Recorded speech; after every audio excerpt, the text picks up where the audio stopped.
अस्सलाम वालेकुम। आज के इस वीडियो में हम एक्सेल के अंदर दिए गए सेल में डाटा को जो लाइन ब्रेक है उसे रिमूव करना। मेरे पास ये एक्सेल की शीट है, इसमें मैंने ये डाटा इंसर्ट किया हुआ है। इसमें पहले हम लाइन ब्रेक कर लेते हैं।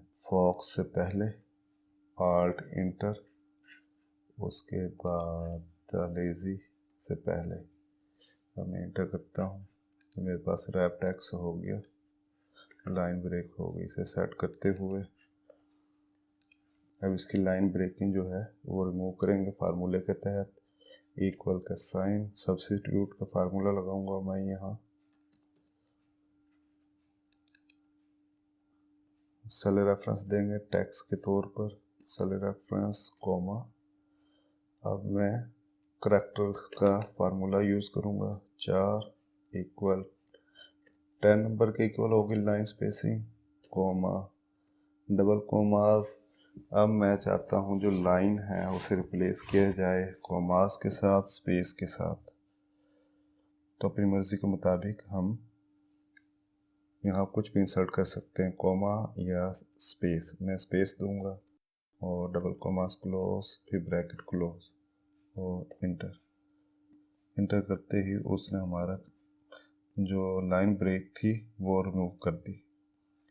एक और फार्मूला अप्लाई करते हैं हम यहाँ। इक्वल सब्स्टिट्यूट ये लाइन, ये टेक्स्ट दिया रेफरेंस के तौर पर, फिर मैं इसे कॉमास CHAR, उसके बाद ब्रैकेट स्टार्ट 10, एक कॉमा सिंगल, डबल कॉमास के बाद फिर single comma, double commas, bracket close, inter. उसने जहाँ लाइन ब्रेक थी कॉमा इंसर्ट कर दिया। अब एक और फार्मूला सिंपल, अगर हम इसे ट्रिम का फार्मूला लगाएं तो ट्रिम का फार्मूला ब्रैकेट स्टार्ट, टैक्स मांग रहा है, हम इसे टैक्स करेंगे। सिलेक्ट के सेल रेफरेंस, ब्रैकेट क्लोज के बाद इंटर। उसने ईजिली से वो लाइन ब्रेक करके हमें टैक्स शो कर दिया।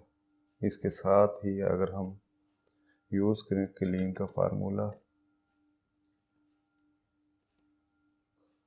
सेल रेफरेंस देंगे हम, ब्रैकेट क्लोज और इंटर। उसने क्लीन से भी दे दिया, ट्रिम के साथ भी दे दिया, और हमारी मर्ज़ी के मुताबिक कॉमा या स्पेस या इसकी जगह हम कुछ और देना चाहें तो वो भी एक्सेप्ट कर लेगा।